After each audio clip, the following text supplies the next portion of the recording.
Everybody hates Pope. Everybody hates Pope. Everybody hates Pope. Everybody hates Pope.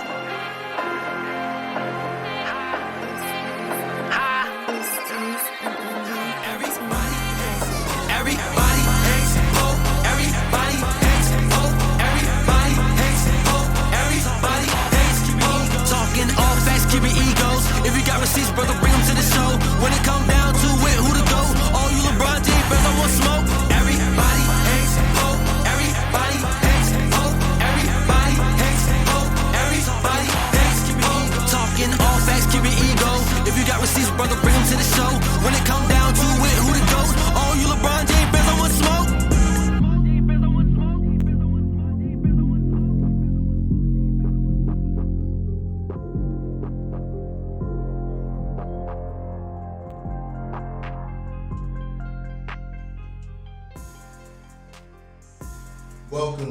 Welcome, everybody. Welcome to another edition of Everybody Hates Pope. Please take a second and like, share, and subscribe. It costs you nothing. It costs you nothing to like, share, and subscribe. Please support the channel. But we're going to dive into this one today fairly quickly. Got a special show for you today. A lot of stuff going on in current news, socially. A lot of it surrounds voting. And we're going to stick on that topic for the time being. We love to cover our sports, but we cover everything as far as religion, politically goes, anything that affects black people. We like to build dialogue, and I want to create a platform where people can come on and get their point across. I get my point across, and you guys think for yourselves. Be free thinkers. But today we're going to be focusing on voting. We're going to be focusing on Joe Biden versus Donald Trump. We're going to be focusing on why we should vote at all. And I have a special guest today. I have Roylin Petties in from Midland, Pennsylvania, my hometown. Everybody loves the 4 block. This man has served as vice president on the council of Midland, has ran in elections and won, been very successful, big time voice in the community. Advocates. This guy is active. He's boots on the ground. He is also a reverend, very well educated. I'm just happy to have this brother on the show today. And if you could, man, everybody give a good round of applause for Roylin Petties.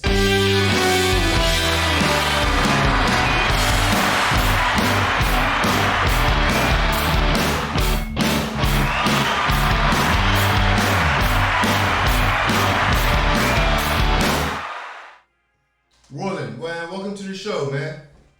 Hey, man, I'm glad to be here with you. I cannot complain. That's what's up, man.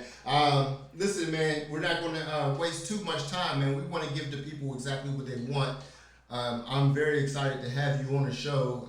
You are my Facebook friend. You're somebody that is not afraid to mix it up and dive in on my posts and speak on controversial topics, so to speak.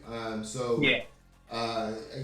Nobody is more qualified for this conversation than yourself. Is there anything you want to tell the people about yourself? I'm just a humble guy. I try to just do what I can, help support anybody. I appreciate you for thinking of me to come on your show and dissect voting, because it's been something that you and I have dialogued on Facebook, but never in a conversation. So I appreciate the opportunity. And I'm ready to jump in like you. I'm excited. Okay, great. Well, listen, man, the first thing that I'm going to ask you about, I'm going to start from the very, very beginning. What I would like to talk about is this common theme that black people love to shout out, and that is our people died for the right to vote.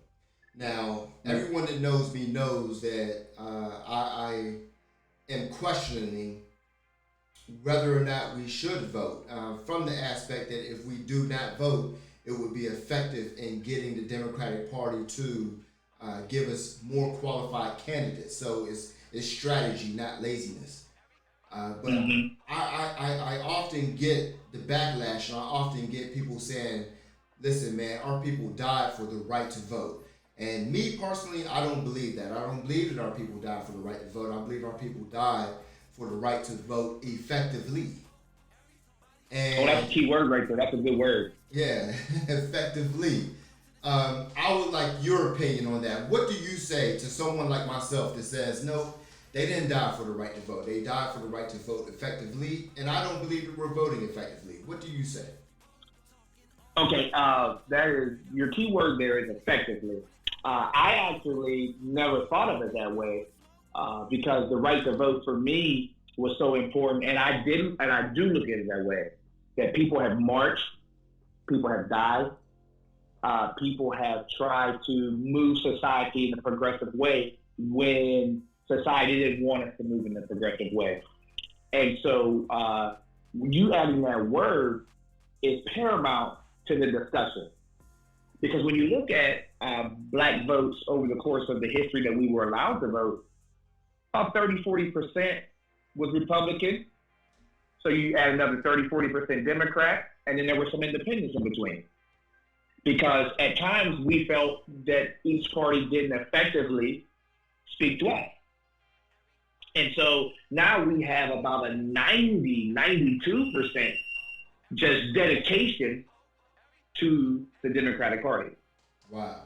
And personally, I believe that is born out of the fact of the Civil Rights Act in 1965. The Voting Rights Act. Forgive me. And so it's born out of that loyalty, saying that that was the party that gave us the right to vote. Now, there's policies in both parties that adversely affect people of color like you and myself. But most black people feel that we have a chance with the Democratic Party. Now, the key word that you brought up is effectively. If we stop voting for the Democrats, then that will pretty much wipe out the Democratic Party. My question is that a good thing?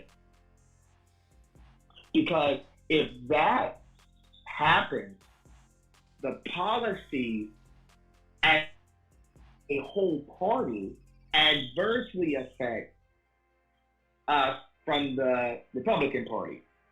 And so I have a couple vocabulary words that I have. One of them is redlining.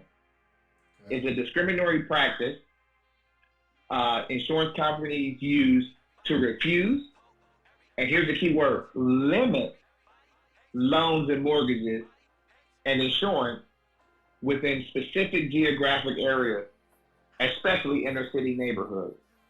Now, I'm not saying that is a Republican policy, but it does lead to what the next vocabulary word is, which is gerrymandering. And that is the practice of dividing or arranging a territorial unit into election districts in a way that gives one political party an unfair advantage in elections. If you pulled up a state representative map in Pennsylvania, you would look at it and say, what in the world is this? It's not based upon population centers. Literally, the Republican-led legislature just drew around Democratic cities and places, and they would cut literally some places in the middle of the street.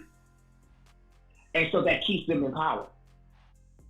So that adversely affects poor people, black people, Hispanics, because that is a form of voter suppression, but it's not one that's just out there, like the polling tax was back in the day.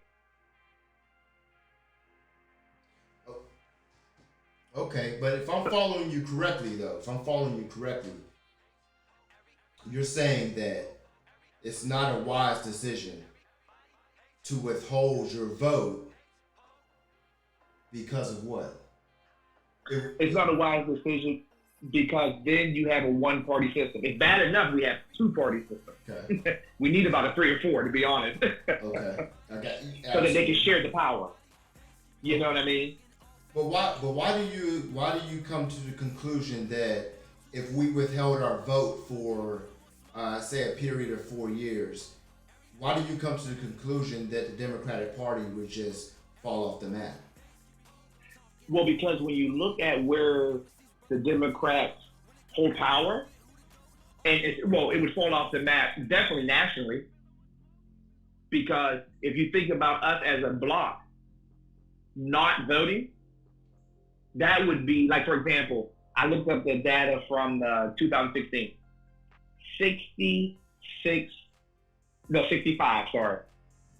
of black people voted in 2016. If you take that percentage of black voters out of the Democratic Party, it will be crippling nationally. And then what does that affect? That affects the judges that are being appointed, the judicial system. So it's affecting the change that we want to seek. The thing that I advocate for is holding the Democratic Party responsible to the ideals that they preach to us every 4 years and then don't follow through on.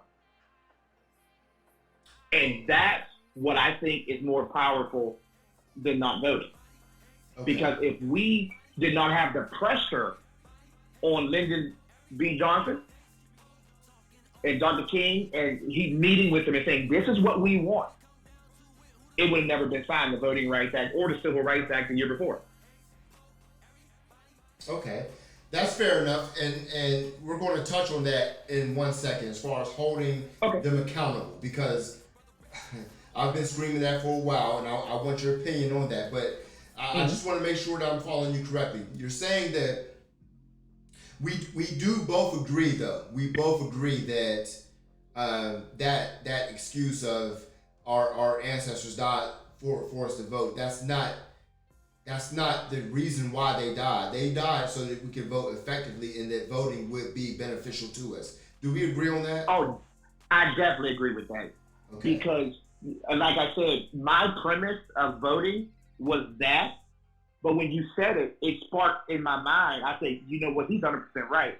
Because we can't throw away our vote because it means nothing if we throw it away. So not voting, or like you said, we're voting in such a big block that Democrats say, man, I can give a few speeches, I can talk to the black people, and I'm good, because if I lose 10%, I'm still at 80%. Okay. You see what I mean? So okay, and that's where I'm currently at right now. I feel like us voting makes our vote mean nothing. See, I feel completely opposite from you feel. You feel like if we don't vote, then our vote means nothing. I feel like if we vote, our vote means nothing because of actual data and actual facts that says that we have gotten nothing in return for our vote. However, if we do not vote, the Democratic Party, the party itself is not going to fall off the map, but they would be forced to drop all con games, because that's all the Democratic Party does to black people. They run con games. And in 2020, if we don't realize that the Democratic Party, we are the heartbeat of the Democratic Party. And we don't understand our power, but we're the heartbeat. Give you a good example. When Obama won presidency, I believe that he got 98% of the black vote, and he got a record amount of black voters. But nationally, the discussion was, you know what? Pump your brakes, guys. A whole lot of white people had to vote for this guy, which is true. However, you see, Hillary Clinton did not win the dang on presidency, and she didn't win because black people didn't vote for her. So the Democratic Party's heartbeat is black America. So what I'm trying to say is, if we just took 4 years off, and if we just said, you know what, your process, your actual system is flawed. Any system that makes me choose the lesser of two evils, or any system that makes me choose the lesser of what I think of the races are, that's not fair to me. So if we take 4 years off, you come back in 4 years and you stop the con games and you start giving us candidates that we are happily going to vote for. I think that's what would happen. What do you think? You know what? That is a good point. What I say is our vote is wasted if we're not active, if we're not holding them accountable. So to boycott not voting for me would be ineffective, because here's the thing: if we stop voting, and let's say, like you said, they'll take a hit, but they won't be decimated. Okay, they're going to try to forget us altogether. So then you're looking at, I'm not able to hold them accountable, and now they feel like they don't need me. So now I'm further behind than when I started. You see what I mean? So for me, it is holding them accountable after I vote for them. Because what we do is, like you said, we get emotional and we go out, we say, we're going to vote. And then we do nothing. We don't hold even our local officials accountable. So then they just say, okay, they turned out to vote for me, I'm good. But when we apply that pressure, even if there's a Republican president, they're going to have to listen to it. But we as a people have to definitely be more united to be able to make that push. You know, we are at a place now where we don't have a singular voice that's going to the White House for us. You know, we have different leaders, different people, and you know, some people ain't following Al, some people ain't following Jesse, and so it's a lot of division within our own ranks. Okay, so let me ask you this: so when it comes, but I'm happy you did bring up unity. That's one of the reasons that we're having this conversation on this channel, and it gives our people an opportunity to listen to two brothers that have actual different opinions and views, but we're going to come together and figure this thing out civilly. But let me ask you this: when it comes to accountability, I'm a big fan of that, and I've been saying for years, we never hold our politicians accountable, because if we hold our politicians accountable, we will realize that they're actually not doing absolutely anything for us. I mean, nothing. Not one single thing. I could go back to even Obama, the first black president. I can't really truly think of something that he did specifically for the black community. So when we hold people accountable, actually, what are we actually holding them accountable for? Because we vote without any demands. For instance, when we vote for Joe Biden, we don't have any demands for Joe Biden. Our demands for Joe Biden is get rid of Donald Trump. We're not asking Joe Biden to improve our education system.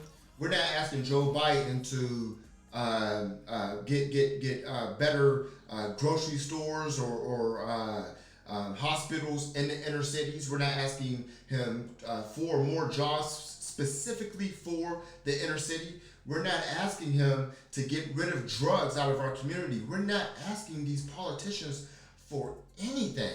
And when Barack Obama was the president of the United States, you know, I would often tell people, man, this brother ain't doing nothing for us. And the response I would get is, well, he's not black people's president. He's all of America's president.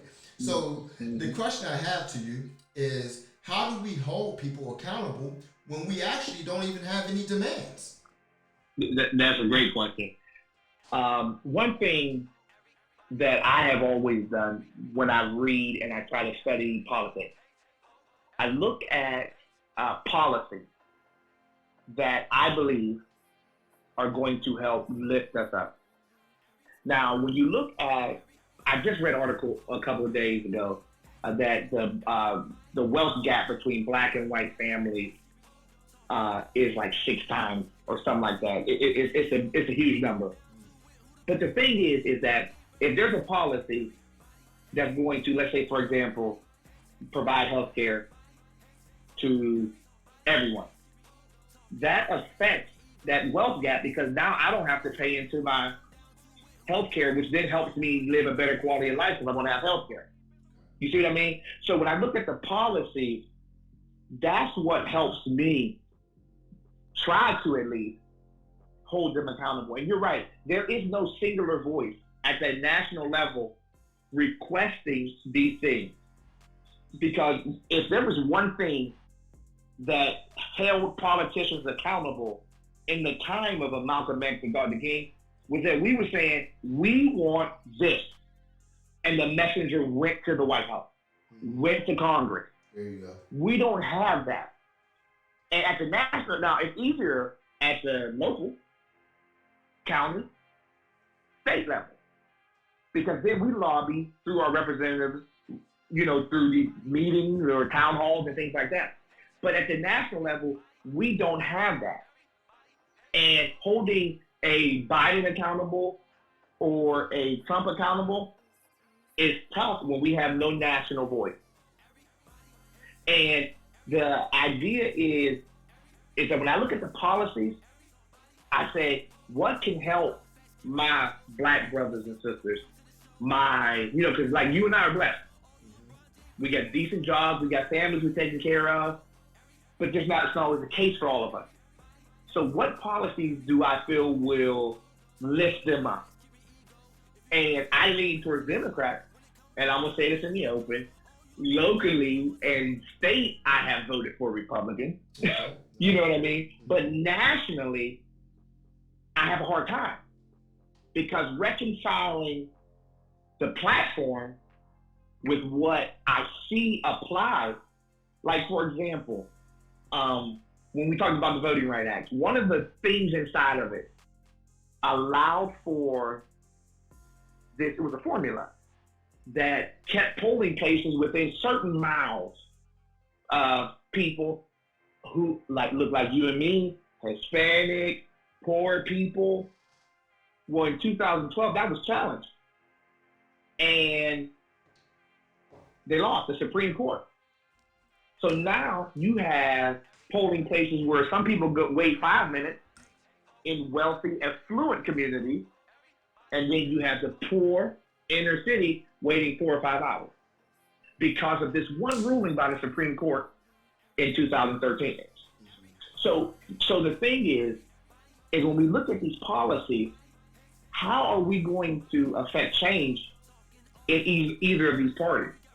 Because I'll be honest with you, if I could register as an independent and vote either way in the primary, I'd be very happy. But the two-party system has legislated themselves into the mind, into law. It's so hard to be a third-party candidate. So it's like, what do we do? So we need that national voice to be able to speak to the needs of us as a people. Well, as far as a national voice, there's a couple of things going on. We're not going to have a national voice. And the reason that we're not going to have a national voice is because, number one, they kill all of our national voices. So a lot of brothers don't have the courage to go up there and be a national voice. Mm-hmm. The second reason that we're not going to be we're never going to have a national voice is because we have allowed, and in my opinion, this is the Democratic Party's fault, but we have allowed too much division into our household. There was a time where our division really consisted of the black Muslim versus the black Christian, right? Mm-hmm. But today, in 2020, our division consists of the black Muslim versus the black Christian, the black woman versus the black man, the black trans versus the straight black man, the black gays versus the straight black man, all this intersectionality stuff. So we have so much division within our community, we can't have a national leader. For instance, what national leader would the black trans community accept? Yeah, you're right. You're right. I never thought of it that way. Right. The Christian community would not accept Farrakhan. Yep. The Muslims, the 5%ers, the Hebrew Israelites would never accept Al Sharpton. So we're not at a point where we're willing to. But again, this is a beautiful thing about our dialogue and you taking the time out of your day today to do this, because right now we have a black Christian and a black Muslim that's building together. Yep. But there are certain factions that's just not willing to build together. So I'm not confident that we're going to have a national leader. But what we can have, though, is individuals challenge their way of thinking. And that's what I try to do on an everyday basis. If you haven't noticed, I just try to challenge people's way of thinking, because the way we currently think has not gotten us anywhere. We haven't gotten anywhere. Like, we have to at some point say, you know what can we do differently? And I'm very discouraged because I don't see any politician that is speaking to me. I don't. You know what? I don't see it. I don't want you to get discouraged, and I appreciate the way that you do challenge the thinking of all people, including myself. I'm a researcher by nature. I love information. And some of the questions that you give on Facebook is thought-provoking. It makes me research. It makes me be able to talk in depth about a situation. And the thing is that what we have to do is, as a people, we have to encourage people who think and look like us to run.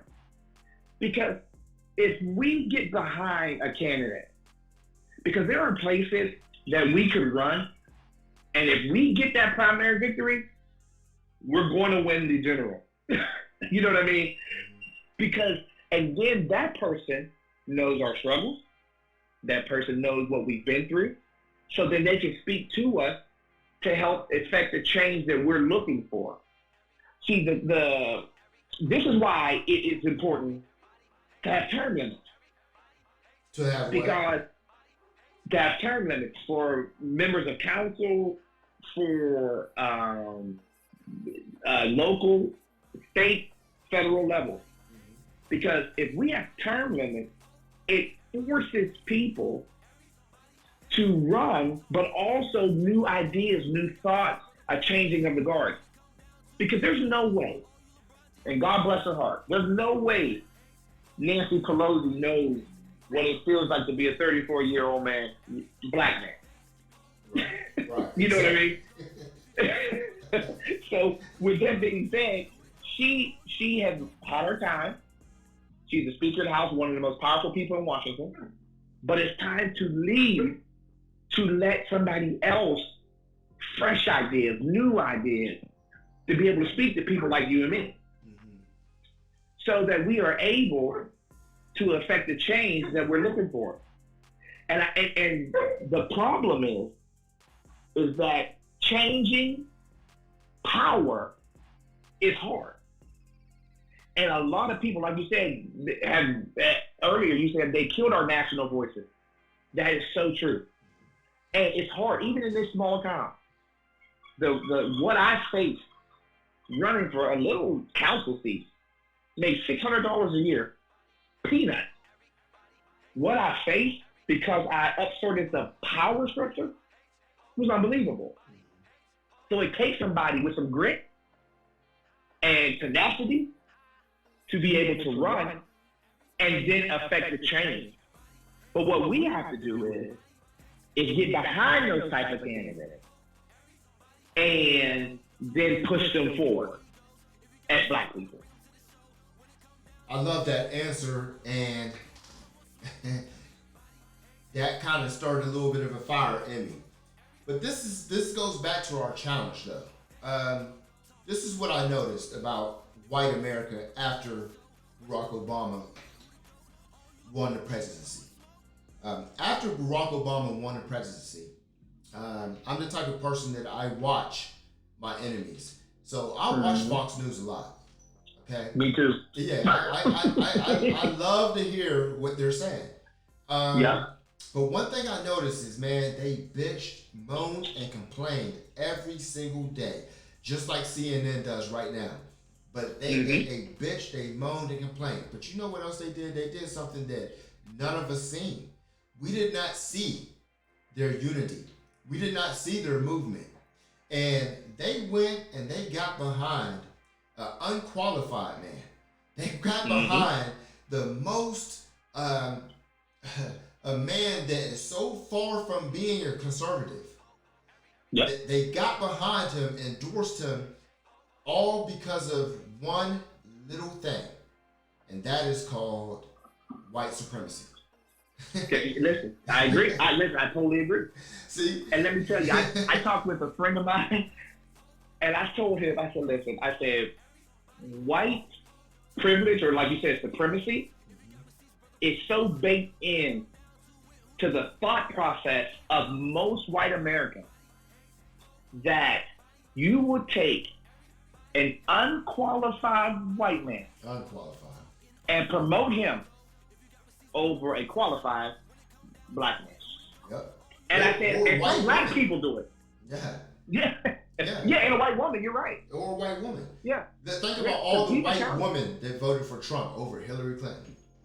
Yep. And Beaver County, let me tell you, Beaver County, I studied this. Beaver County was Democrat all the way up until the first election of Barack Obama. Yep. And then they went Republican against Hillary. And I said, what in the world? But that's the undertone that is ingrained in some of the people's thinking in our county. And the thing is, and I've experienced it personally. And what happened was, I was an assistant principal in a school district. And they said to me, you're doing so well, we're thinking about promoting you to principal. I said, cool. So what ended up happening, my principal left to go down to another building. And the spot opened up. So right before the board meeting, about a week before, the superintendent comes in and said, we're going to move you to the middle school. And I said, as principal? They said, no, as assistant principal. And I go, wow. I don't want to go. But I said, whatever. I said, and what I was a year behind on the pay scale because I was new.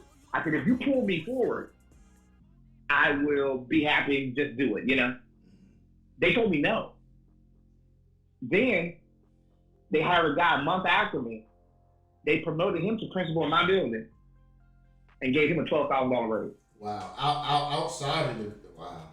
Yeah, because he was hired a month after me.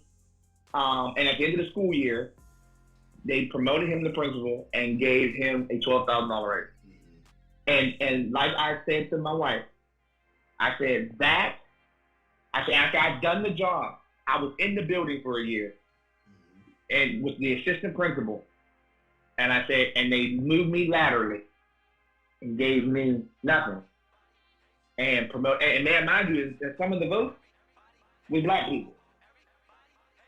So the thing is you're 100% right, is that, first of all, like we talked about earlier, unification is the most important thing.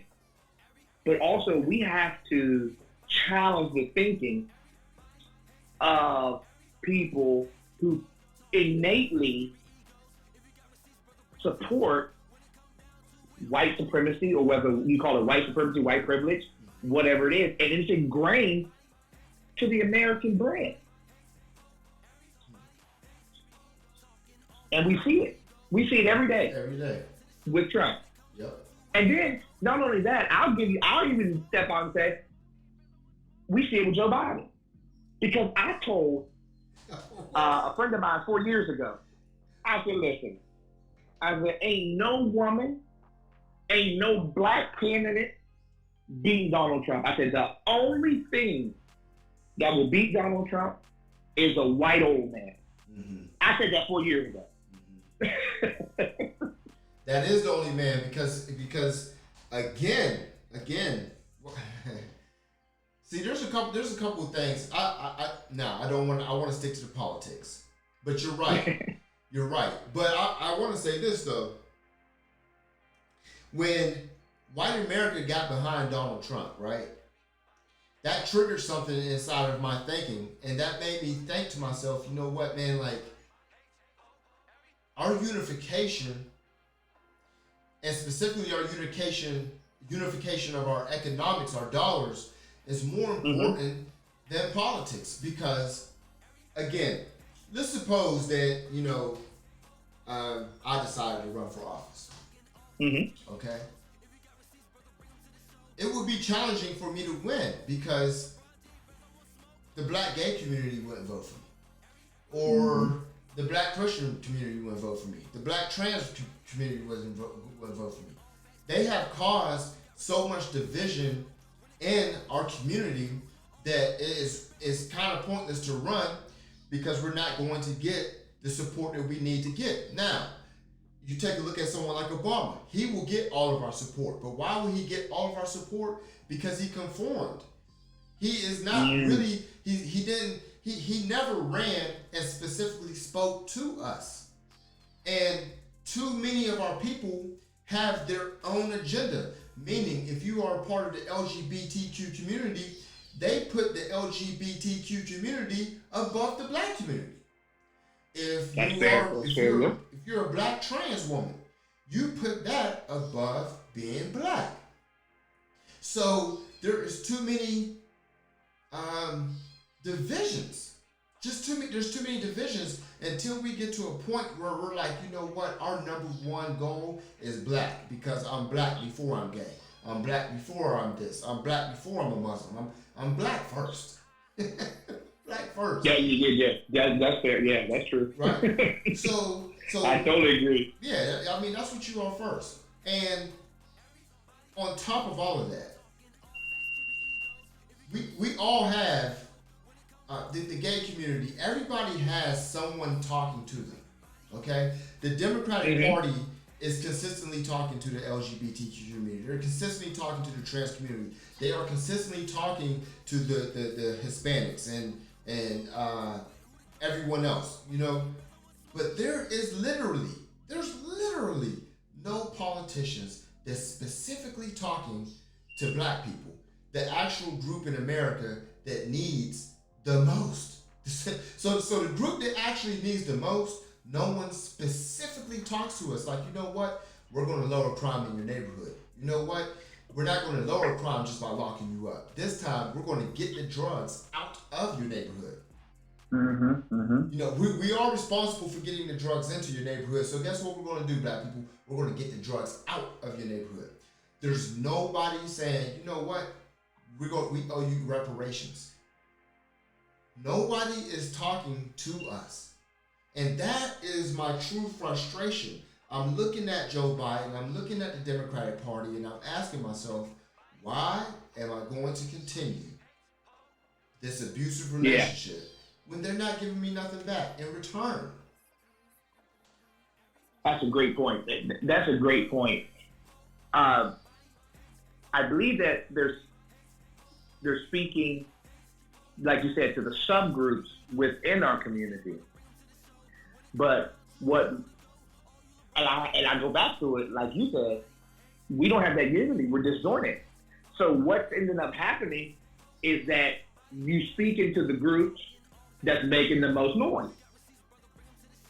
So at one moment, it may be our black gay or a black Muslim, or, you know, so what's happening is what they say, the loudest spoke gets oiled, or so, you know, that analogy. The squeaky wheel gets oiled. Yeah, the squeaky wheel gets oiled. There you go. So the thing is that we as a collective body of people are not loud enough. We as a collective body are not lifting our demand. And this is where I believe the candidacy of people who are minorities in our country, who are black people, are the most important things. Because when I was on council, my aunt lives on 4th Street. She came to me and she said, Roy, these are deplorable conditions where we live in. Y'all need to do something on council. I said, let me go down there and talk. So when I got with the president of the council, we started dialoguing. And I told the council, I said, listen, we got to do something. I said, these people are living. I said, we got to get an exterminator up there. We got to do something. So we laid out our options. So what we did, we established a blight tax. It was a small percentage of the taxes in town. We raised taxes by I think it was 0.25% or something like that. $250,000, I mean. And it put away out of our general fund $15,000 to $20,000 a year to be able to match for grants, and every 2 or 3 years tear down a house in the blighted areas, because there's a lot of work that goes along with that. I understood that plight because, first of all, she was my aunt, but my grandma lived on 4th Street. So I understood that plight. The problem, like you said, we're electing people that don't understand our plight. So we have to find a more diverse group of people to run that understand minority problems. And here's the real problem. This election, like you said, it couldn't be the one. It couldn't be the one because of who we're running against. Because there is, last time I seen about 40%, there's nothing that man can do they ain't voting for. So we have a wiggle room of 2 to 6% to be able to say, listen, we hope that they change their minds about him, or we have to vote in numbers like which we've never seen. And that's why I don't believe this. Ideally, there is a time to sit out. But in this case, I don't think this is the one. Because what we're up against, and behind the scenes even too, I read articles and different things from different countries. I just love researching. And the stressors that are placed on our democracy from this president alone, I truly don't believe that we can stand another 4 years. And I'm not a person that goes to extremes like that. I'm very cautious when I speak. So it is a concern, and you are correct. We have gotten to a point where we are a rubber stamp for the Democratic Party. And that has to be addressed. But how do we do it? Who do we have to put in place to speak to these issues? Like you said, we black first. You know, we are black first before we are in it. You know, when I'm walking to the store, I'm not a preacher first. I'm not a dad first. I'm a black man first. So what does that mean for me? That means sometimes being profiled. That is sometimes meaning an older lady pulls her purse forward to her, closer to her. See, so I agree. We're not addressing the ills of the group as a whole. Okay. I'd like to answer that question though. So you said, how do we do it? Mm-hmm. Okay. This is how we do it. We look the Democratic Party in their eyes and we say, you know what? This abuse stops right now. Mm-hmm. And there will be actually no better time than to do it now. With them losing to Donald Trump again. And I'm going to tell you why. It's like, the best way I can put it to you like this. It's like a woman that's in an abusive relationship with a man. Mm-hmm. This man beats her all the time. Okay? Won't stop beating her. Does she say to herself, I can't leave now though. I mean, the kids are still in school. I gotta wait till they graduate. No. If you know you're in an abusive relationship, you leave. Period. And what I keep asking people is this. Look, I see Donald Trump on the news. I see him retweeting white power and racism. I see it. I'm not a fan of Donald Trump. I think he's funny as hell a lot. You know what I mean? I laugh at him a lot. I do too. He cracks me up, but I'm not a fan of him.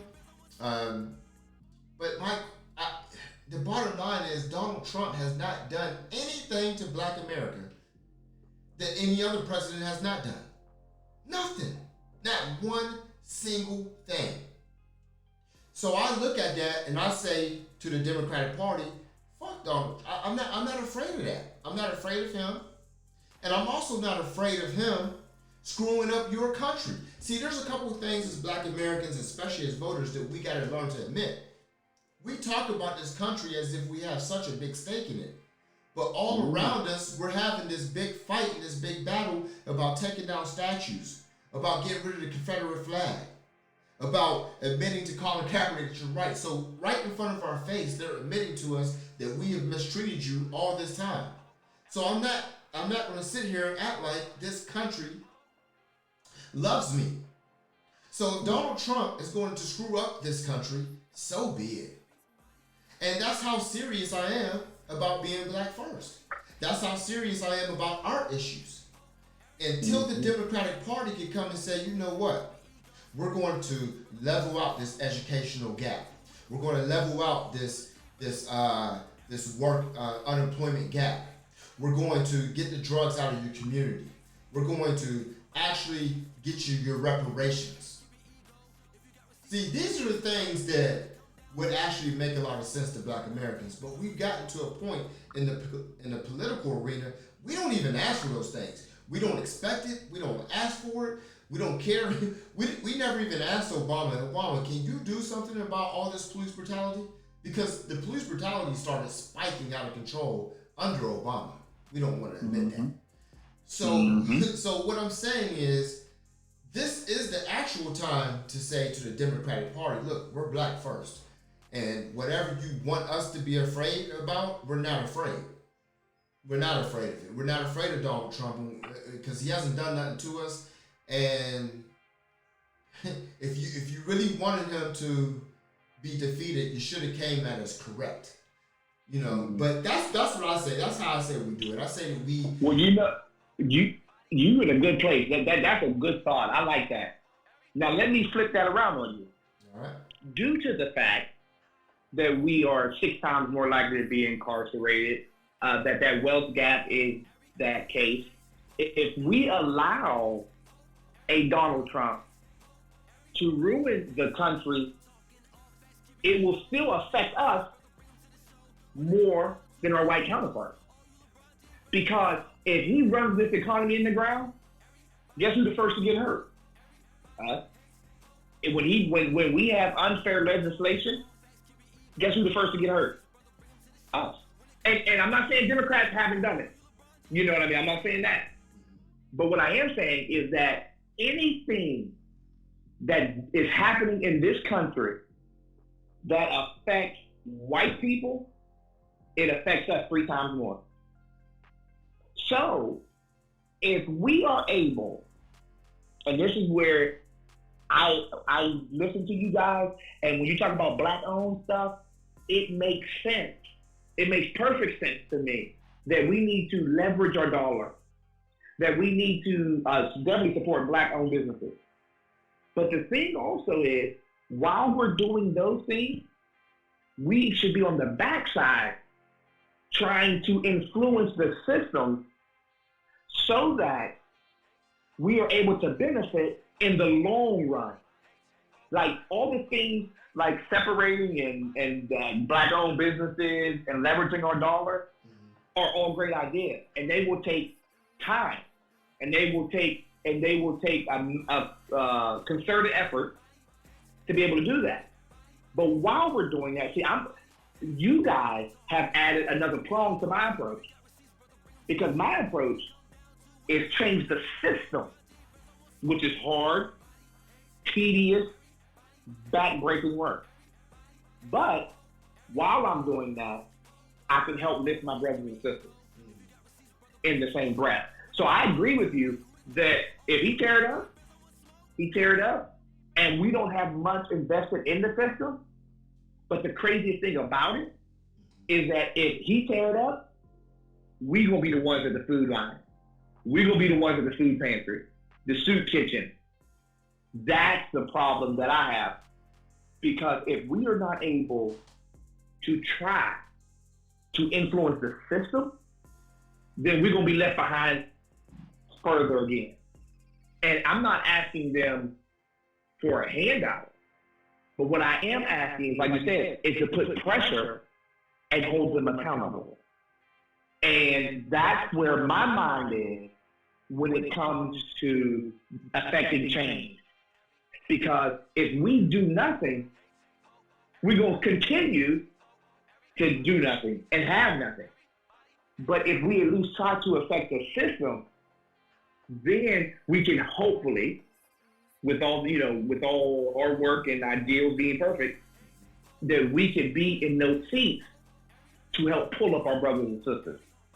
Like for example, if I'm the HR coordinator and you come in and you kill the interview and Joe didn't, I'm going to hire you, not because you're black, because you're qualified. And then that opens the door for you. Then maybe you become a manager, you interview and help pull up a qualified brother or sister that wouldn't have got that opportunity otherwise. Because I'm very grateful for my principal now that I have. Mm-hmm. I interviewed, she loved me. Black lady. My school, mostly black. See what I mean? And so it was a blessing. But that's where we have to be in those seats. If my principal wasn't there and wasn't conscious that a lot of her students don't have black male influences, I may not have been able to get my job. So that's what I mean when I'm talking about the system. They're there. We have to learn about them. And like you said, we have to use them effectively to be able to speak to, help, pull up our brothers and sisters. Okay. Allow me to respond to that, and then I'm going to ask you another question. Okay, good one. Roy, I'm not a big fan of changing the system from within. The system is not designed to change. The system is designed to change you. For instance, you hear a lot of black police officers say, I became a police officer because I want to change things.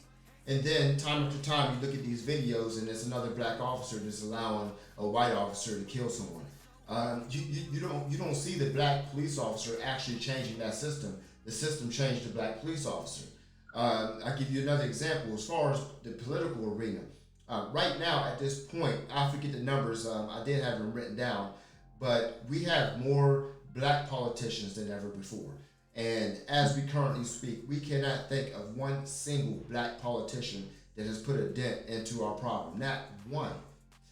When it comes to employment hiring practices, we can all reach back and hire other black people, but by the time that you get that job, you yourself have changed and acquiesced to the system to the point that by the time you look back to bring another brother up, you want them to change as well, which is why our youth looks at us like we're useless. Our youth looks at us like, well, shit, you don't have no jobs for us, so you can't really tell us what to do.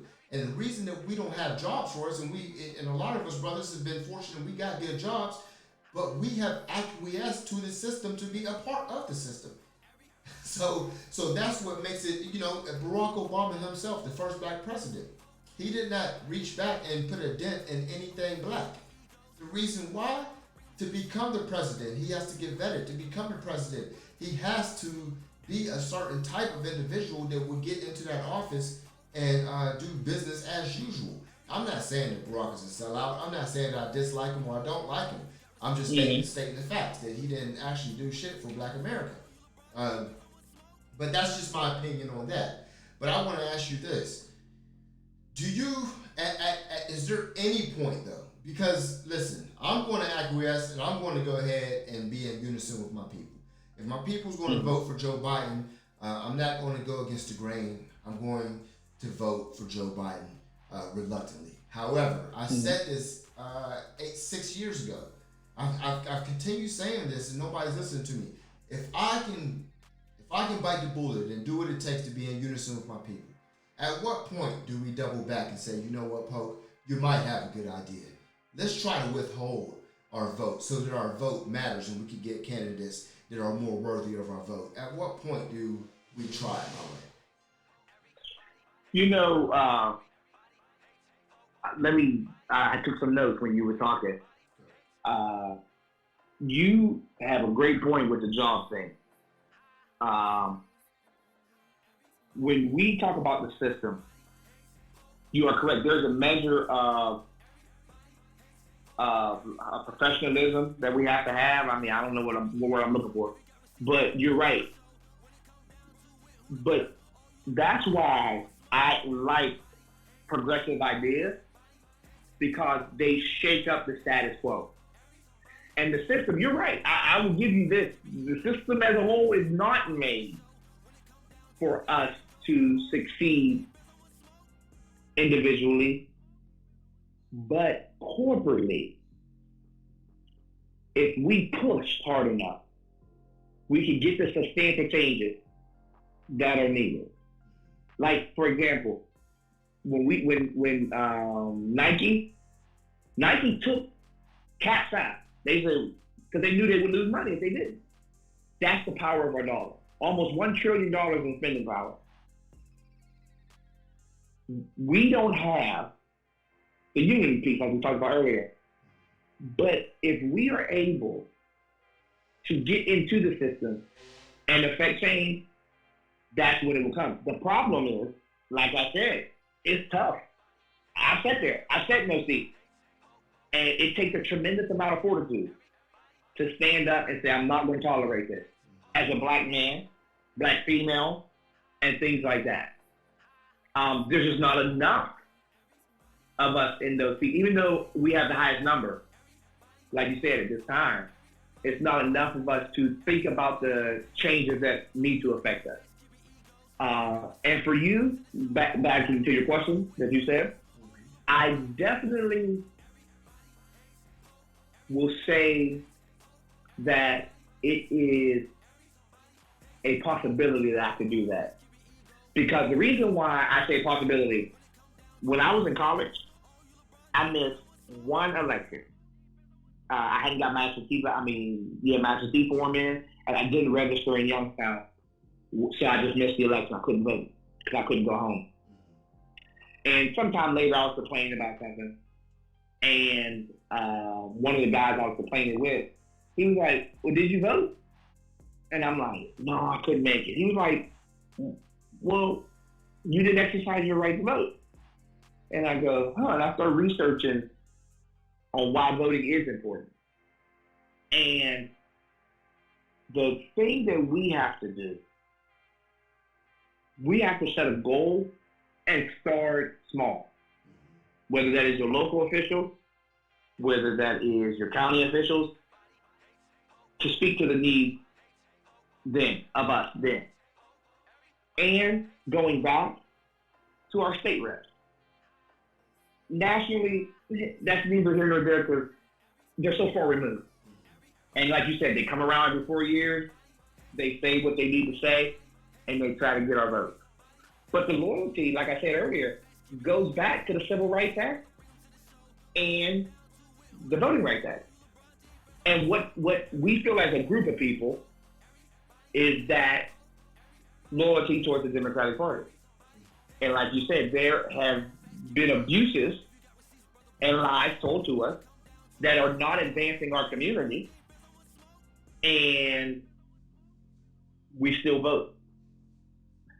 But you have people like me who say voting is essential. So I vote. I research candidates, and like I said, I have voted Republican before.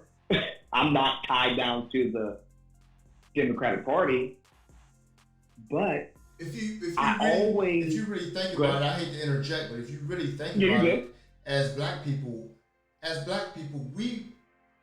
is going to sound crazy, but we really have more of a conservative and Republican mindset than a Democratic mindset. I mean, you know what? That's true. It's true. Socially, we do. Truly speaking, if we really thought about it, and we can't think about it today because there's Trump, and then there was George Bush Jr. But if you just go by what Republicans said and conservatives said that they value, those are our values. Yes, because we are socially conservative. Now, see, for me, in my mind, and that's why I would identify most likely more like a libertarian. But the irony of my life is I'm socially conservative because of my Christian views, but I am liberal when it comes to taking care of people, health care for all, things like that. Those programs I support wholeheartedly. I would take my tax dollar to help the widowed woman, the single mom. My mom was single, you know what I mean? Mm-hmm. So all these programs, these social programs, I would help.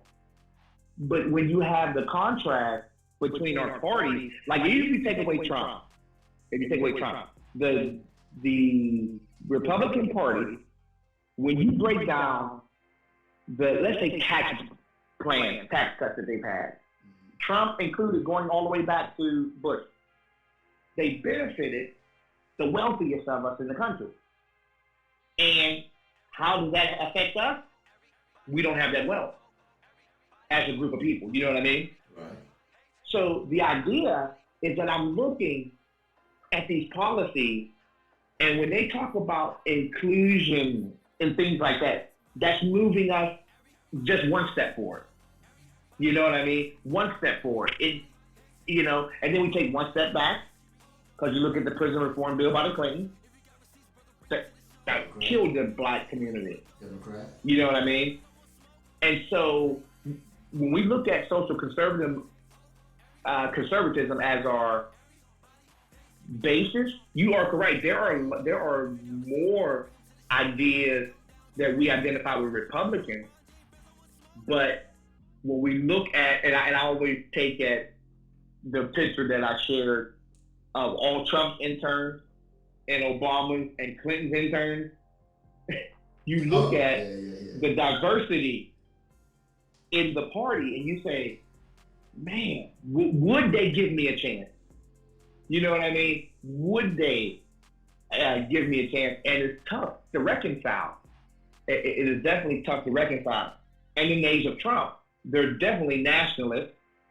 So they, close the borders and all this stuff like that, and just isolationism, which we cannot exist in the world like that way. So for me, you're right. We identify socially because, black church folks, we conservative. Yeah, absolutely. I'm going to say something, and then I'm going to give you the floor, man, for the last word. Okay. I'm frustrated, Roy. I'm very frustrated with the Democratic Party.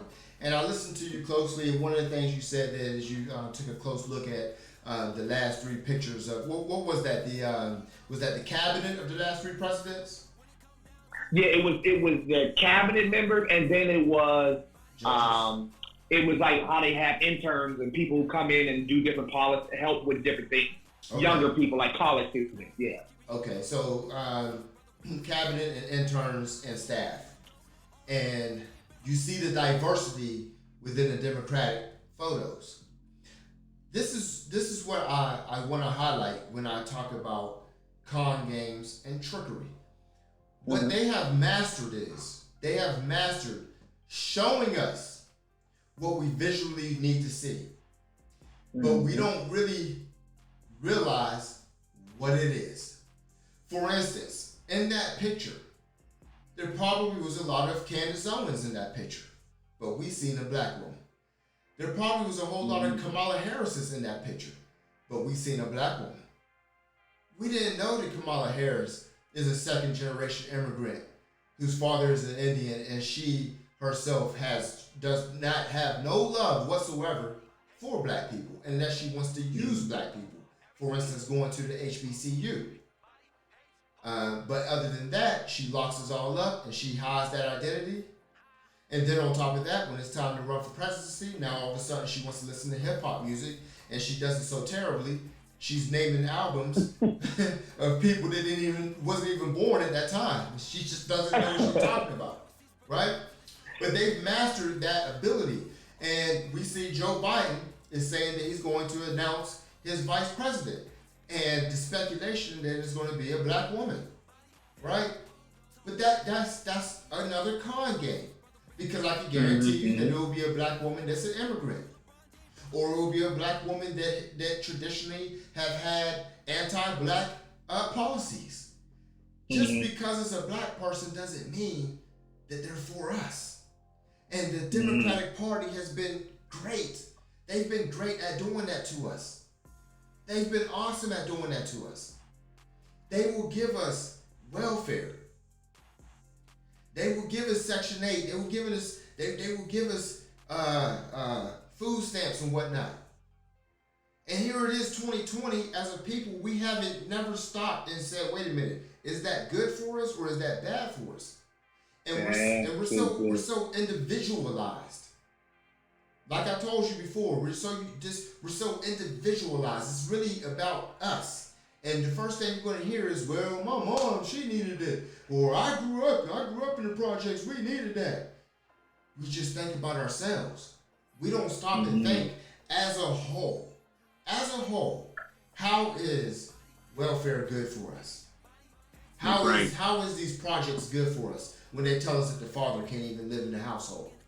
We never stop and think and say to ourselves, "You know what? If we got the hell off of welfare, you goddamn right, there'd be a whole lot of people out there suffering." But what would that cause us to do? That would cause us to do for self.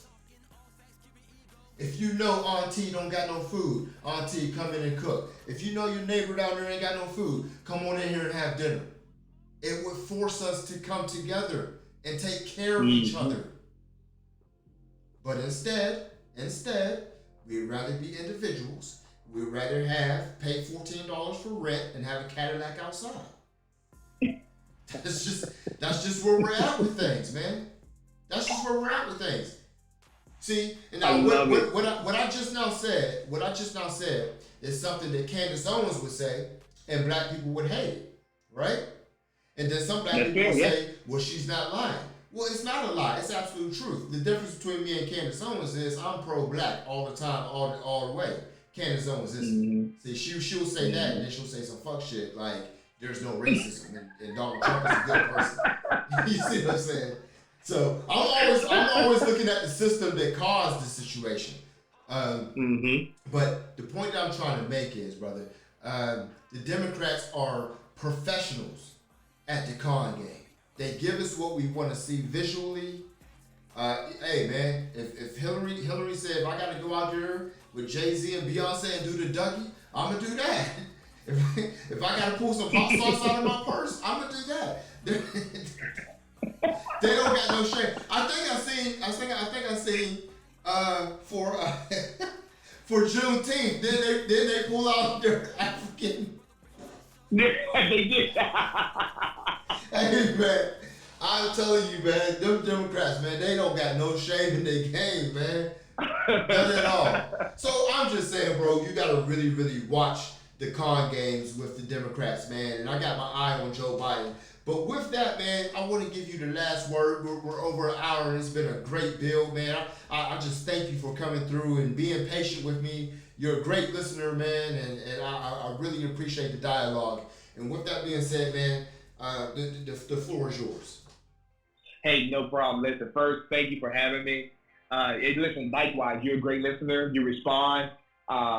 And I'm glad that we can, hopefully, this is the first of many conversations that we can dissect the ills of our community and having two different perspectives and bringing them together to hopefully build something positive. I agree. You know, you're like me. You research. And I understand, like you said, they pulling out 10K stuff from Juneteenth and all kind of stuff. But trying to get ourselves together as a people is essential for this time. The sad part is that we don't have much to choose from. And I'm afraid with the two-party system that we may not have for a while a lot to choose from. But conversations like what me and you just had are very important to begin the process.